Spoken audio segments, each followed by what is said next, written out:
కాశీలో వేదమూర్తి దేవవ్రత మహేష్ రేఖే అనే 19 ఏళ్ల యువ వేద విద్వాంసుడు 50 రోజుల పాటు జరిగిన శుక్ల యజుర్వేద మాధ్యందేయ శాఖలోని 2000 మంత్రాలను అత్యంత కఠినమైన మరియు అద్భుతమైన దండక్రమ పద్ధతిలో పారాయణం చేయడం జరిగింది. పుస్తకం చూడకుండా కేవలం మెమరీ నుంచి. ఇది చరిత్రలో చాలా అరుదుగా జరిగే ప్రక్రియ.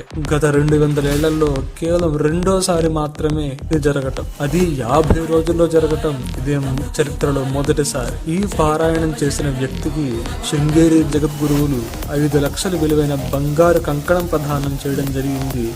1,11,116 రూపాయలు నగదు బహుమతి ఇవ్వడం జరిగింది. ఇతడిని చూసి ప్రతి బ్రాహ్మణుడు స్ఫూర్తి పొందాలి. బ్రాహ్మణ జన్మ అనేది వేదం నేర్చుకోవడానికి, వేదం నేర్పించడానికి లభించింది కానీ ఉద్యోగాలు వ్యాపారాలు చేయడానికి కానే కాదు. బ్రాహ్మణుడికి పేదరికంలో బ్రతకాల్సి వచ్చినా వేదాన్ని వదలకూడదు అనేది భగవంతుడి శాసనం. గీతలో మొదటి అధ్యాయంలోనే జాతి ధర్మాః కుల ధర్మాశ్చ శాశ్వతాః అని వస్తుంది. కృష్ణుడు స్వధర్మే నిధనం శ్రేయః పరధర్మో భయావహః అని అంటాడు. నీ స్వధర్మంలో మరణం వచ్చినా స్వీకరించు కానీ ఇతరుల ధర్మాన్ని చెయ్యకు అని చెప్పాడు.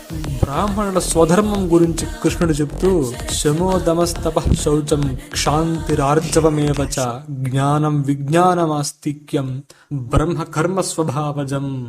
అంతరింద్రియ నిగ్రహం, బహిరింద్రియ నిగ్రహం, తపస్సు, బాహ్యాంతర శౌచం, క్షమించే గుణం, పరిస్థితులను తట్టుకునే శక్తి, వేద జ్ఞానం, ఆత్మ జ్ఞానం, ఆస్తిక్యం అంటే శాస్త్రాల మీద విశ్వాసం, ఇవి బ్రాహ్మణుడి స్వభావం నుండి పుట్టే కర్మలు. ఇవే వాడిని తరింపజేస్తాయి కానీ ఇంకేవీ కావు.